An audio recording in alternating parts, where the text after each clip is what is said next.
சண்டைக்கோழி serial இன்றைக்கான எபிசோடில் என்ன நடக்க போகுதுன்னு பார்க்கலாம் வாங்க.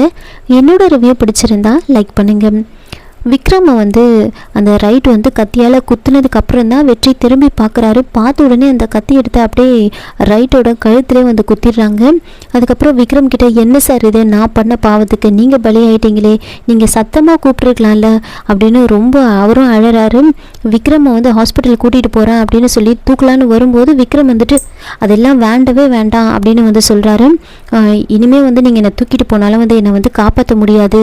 இந்த கடவுளோட விளையாட்டை பார்த்தீங்களா, எனக்கு மகாவை நினச்சாதான் ரொம்ப கவலையாக இருக்குது. கடைசியாக மகாவை ஒரே ஒரு முறை பார்த்துட்டு இருந்தா எனக்கு ஒன்றும் இல்லை. நான் சாக போகிறத பற்றிலாம் கவலைப்படலை, மகாவோட முகத்தை என்னால் பார்க்க முடியலையே, இப்படி ஆயிடுச்சே அப்படின்னு ரொம்ப ஃபீல் பண்ணி அழறாரு. எனக்கு நீங்கள் ஒரு சத்தியம் பண்ணி கொடுக்கணும். மகாவுக்கு நான் இறந்ததுக்கப்புறம் கூட நான் இறந்த விஷயம் அவளுக்கு தெரியக்கூடாது. நான் இறந்துட்டேன்னு தெரிஞ்சால் அவளால் அதை தாங்கிக்கவே முடியாது. இந்த விஷயத்தை நீங்கள் மகா கிட்ட சொல்லவே கூடாது. மகா கண்ணில் எப்பவும் கண்ணீர் வரக்கூடாது. அவள் எப்பவும் சந்தோஷமாக இருக்கணும். அவளுக்கு வேற ஒரு நல்ல வாழ்க்கையை நீங்கள் அமைச்சு கொடுக்கணும். நீங்கள் இதை பண்ணுவீங்கன்னு எனக்கு சத்தியம் பண்ணி கொடுங்க அப்படின்னு வெற்றி கிட்ட கேட்க, சார் அப்படிலாம் பேசாதீங்க, நான் உங்களை காப்பாற்ற நான் உங்களுக்கு ஹாஸ்பிட்டல் கூட்டிகிட்டு போகிறேன் அப்படிலாம் சொல்லும்போது விக்ரம் அதெல்லாம் வேண்டவே வேண்டாம், எனக்கு சத்தியம் பண்ணி கொடுங்க. மகா கிட்ட நான் இறந்துட்டேன்ற விஷயத்த நீங்கள் சொல்லக்கூடாது. எனக்கு இப்படிலாம் ஆச்சு அப்படின்னு எதுவும் சொல்லக்கூடாது. அவள் கண்ணில் ஒரு சொட்டு கண்ணீர் வரக்கூடாது. அவளை சந்தோஷமாக பார்த்துக்கணும் அப்படின்னு சொல்லி சத்தியம் கேட்குறாங்க. வெற்றியும் சத்தியம் பண்ணுறாங்க. சரி, எனக்கு ஒன்று பண்ணுங்க, உங்கள் காரில் மகாவோட தாலி இருக்குது, அதை மட்டும் எடுத்துகிட்டு கொடுங்க அப்படின்னு கேட்குறாங்க. உடனே வெற்றி ஓடி போய் மகாவோட தாலியை எடுத்துகிட்டு விக்ரம் கிட்ட கொடுக்குறாங்க. வெற்றி திரும்பவும் விக்ரமை தூக்குறாங்க. தூக்கிட்டு போயிட்டு, நான் உங்களை சாகலாம் விட மாட்டேன், நான் கண்டிப்பாக உங்களை காப்பாற்றுவேன் அப்படின்னு சொல்லிட்டு விக்ரமை தூக்கிட்டு போகிறாங்க. என்னால் முடியாது, அப்படியே உட்கார வச்சுருங்க அப்படின்னு சொல்கிறாங்க. காரில் கிட்ட அப்படியே உட்கார வச்சுருவாங்க. தாலி கையில் வச்சுக்கிட்டு, மகா உன்னை 2வது முறையாக நான் மிஸ் பண்ணிட்டேன் அப்படின்னு சொல்லிட்டு பயங்கரமாக விக்ரம் அழறாரு. அப்புறம் வெற்றி ஓடி விக்ரமை தூக்கி காரில் உட்கார வைக்கிறாங்க. வச்சதுக்கப்புறமா காரை ஸ்டார்ட் பண்ணலான்னு போகும்போது கார் ஸ்டார்ட் ஆகாது. உடனே சாவி அந்த ரைட் கிட்ட இருக்கும். அந்த சாவியை எடுத்துக்கிட்டு வரும்போது கரெக்டாக காரில் பாம்பு வச்சுருப்பாங்க. அப்படியே பாம்பு வெடிச்சிடும். வெடித்ததுமே வெற்றி ரொம்ப இதுவாகிட்டு, என்ன சார், என்ன காப்பாற்றிட்டு நீங்கள் போயிட்டீங்களே அப்படின்னு நின்று பார்த்துட்ருக்காரு. இந்த விஷயத்தை சாமி அவர் அருள்வாக்கு சொன்னதுக்கப்புறமா யோசித்து பார்க்குறாரு. நான் கண்ணால் பார்த்தனே பாம்பு அடித்து விக்ரம் இறந்ததை, இப்போ நீ இப்படி ஒரு அருள்வாக்கு கொடுத்துருக்கியே, என்ன இது, நான் பார்த்தது உண்மையா இல்லை நீ சொன்னது உண்மையா, விக்ரம் சார் உயிரோடு இருக்காரா என்ன அப்படின்லாம் யோசிச்சுக்கிட்டு இருக்காங்க. இன்னொரு பக்கம் நந்தினி வீட்டுக்கு போயிடுவாங்க. நல்ல வேளை நாம் அங்கேருந்து தப்பிச்சு வந்துட்டோம். ஆனால் அந்த வெற்றி இங்கே வந்தால் அதெல்லாம் பண்ணது நாம தான் அப்படின்னு நம்மளை ஏதாவது பண்ணுவானே, என்ன பண்ணுறது, நாம் ரொம்ப உஷாராக இருக்கணும், வந்தால் வரட்டும் அப்படின்னு யோசிச்சுக்கிட்டு இருக்காங்க. கரெக்டாக எல்லாரும் மகா, ஐஸ்வர்யா, விஜய், வெற்றின்னு எல்லாருமே வந்துடுவாங்க. வெற்றி வெளியவே நின்றுட்டுருப்பார். அப்போ மகா மகாவை எல்லாரும் வெற்றியை உள்ளே கூப்பிட சொல்லி சொல்கிறாங்க. அப்போ மகா, உங்ககிட்ட நான் கொஞ்சம் தனியாக பேசினேன் வாங்க அப்படின்னு உள்ளே கூட்டிகிட்டு போகிறாங்க.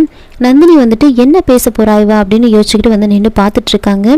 ஹாலில் வச்சு மகா வெற்றி கிட்ட கேட்குறாங்க, விக்ரம் எங்கே இருக்காரு, அந்த உண்மையை சொல்லுங்க அப்படின்னு கேட்க, வெற்றி எனக்கு தெரியாது அப்படின்னு சொல்லிடுறாங்க. இங்கே பாருங்கள், என்கிட்ட பொய் சொல்லாதீங்க, உங்களுக்கு கண்டிப்பாக தெரியும், விக்ரம் எங்கே இருக்காருன்னு சொல்லுங்க அப்படின்னு கேட்குறாங்க. வெற்றி எனக்கு தெரியாதுன்னே சொல்கிறாங்க. உடனே ஒரு கிளாஸில் தண்ணி எடுத்துகிட்டு இந்த தண்ணி மேலே சத்தியம் பண்ணி சொல்லுங்கள், விக்ரம் எங்கே இருக்காருன்னு உங்களுக்கு தெரியாதா அப்படின்னு கேட்கும்போது அப்போவும் வெற்றி அமைதியாக இருக்காரு. உடனே மகா ரொம்ப எமோஷ்னல் ஆகிட்டும். இங்கே பாருங்கள், தயவு செஞ்சு விக்ரம் இருக்கிற இடத்த சொல்லிடுங்க, உங்களுக்கு கண்டிப்பாக தெரியும், எதுக்காக என்னை அன்றைக்கி காப்பாற்றுனீங்க, என்னை காப்பாற்றாமே இருந்திருக்கலாமே, விக்ரம் இல்லாத வாழ்க்கை என்ன வாழ்க்கை எனக்கு அப்படின்னு ரொம்ப ஃபீல் பண்ணி வெற்றியோட காலெல்லாம் விழுந்து கெஞ்சுறாங்க. தயவு செஞ்சு விக்ரம் இருக்கிற இடத்த சொல்லிடுங்க, உங்களுக்கு கண்டிப்பாக தெரியும் அப்படின்னு சொல்கிறாங்க. அதுக்கப்புறமா வெற்றி என்ன பண்ணுறாருன்னா, நடந்த எல்லா உண்மையுமே சொல்லிடுறாரு. அது கேட்டதுமே எல்லாருமே பயங்கரமாக ஷாக் ஆகுறாங்க. என்னது, விக்ரம் இறந்துட்டாரா, என்ன சொல்கிறீங்க நீங்கள், இல்லை நீங்கள் சொல்கிறத நான் நம்ப மாட்டேன், விக்ரம் உயிரோடு தான் இருக்காரு, எனக்கு தெரியும் அப்படின்னு மகா சொல்கிறாங்க. அவருக்கு எதுவும் ஆயிருக்காது, அந்த அம்மன் என்னை கைவிடாது, எப்போவுமே அவருக்கு எதுவும் ஆயிருக்காது, அவர் உயிரோடு தான் இருக்காரு, நீங்கள் சொல்கிறத நான் நம்பவே மாட்டேன், அவர் உயிரோடு தான் இருக்காரு அப்படின்னு திரும்ப திரும்ப சொல்லிக்கிட்டே இருக்காங்க. அப்போ வெற்றி பாம்பு அடித்து விக்ரம் இறந்ததை வந்து நான் என் கண்ணால் பார்த்தேன், ஏன் நீங்கள் இப்படி சொல்கிறீங்க அப்படின்னு வெற்றி சொல்ல, இல்லை கிடையாது, நீங்கள் ஒன்று பண்ணுங்க, அந்த ஆக்சிடெண்ட் நடந்த அந்த இடத்த வந்து காமிங்க, பாம்பு வெடித்த இடத்த வந்து காமிங்க, நான் எப்படியாவது விக்ரமை தேடி கண்டுபிடிக்கிறேன், தயவு செஞ்சு சொல்லுங்கள் நீங்கள் எனக்கு அப்படின்னு வந்து மகா வந்து ரொம்ப கெஞ்சுறாங்க. என் விக்ரமுக்கு எதுவும் ஆகாது, விக்ரம் இல்லாமல் நான் எப்படி இருப்பேன், விக்ரம் என்னை விட்டுட்டுலாம் போக மாட்டார் அப்படின்னு வந்து ரொம்ப எமோஷ்னலாக வந்து பேசுகிறாங்க. அப்போது வெற்றி வந்து சொல்கிறாங்க, இங்கே பாருங்கள் மகா, இப்போ நீங்கள் இருக்கிற நிலைமைக்கு நீங்கள் அங்கெல்லாம் வர வேண்டாம், எனக்கு கொஞ்சம் டைம் கொடுங்க, நானே போய் விசாரித்து பார்க்குறேன், விக்ரம் உயிரோடு இருக்காரா இல்லையான்னு நான் வந்து சொல்கிறேன், எனக்கு டைம் கொடுங்க அப்படின்னு சொல்லிட்டு வெற்றி அங்கேருந்து போகிறாரு. நந்தினி இதெல்லாம் பார்த்துட்டு என்னது விக்ரம் இறந்துட்டானா அப்படின்னு ரொம்ப சந்தோஷப்படுறாங்க. அதுக்கப்புறமா வந்துட்டு ரூமில் போயிட்டு யோசிக்கிறாங்க, ஒருவேளை விக்ரம் உயிரோடு இருந்தால் என்ன பண்ணுறது, அவனுக்கு பழசெல்லாம் ஞாபகம் வேற வந்துட்டுருக்கு, அப்படி இருந்தால் கண்டிப்பாக நம்மளை ஜெயிலுக்கு அனுப்பாமல் விட மாட்டானே, நமக்கு பிரச்சனையே இந்த விக்ரமும் வெற்றியும் தான், இவனுங்க 2 பேரையும் தான் நம்ம போட்டு தள்ளணும் முதல்ல, ஆனால் அவ்வளோ ஈஸியாக அவனுங்களை போட்டு தள்ள முடியாது அப்படின்னு யோசிச்சுட்ருக்காங்க. இதோட இந்த எபிசோடை வந்து முடிச்சிருக்காங்க. என்னோட ரிவ்யூ பிடிச்சிருந்தா லைக் பண்ணுங்கள், மறக்காமல் சப்ஸ்கிரைப் பண்ணுங்கள். தேங்க்யூ.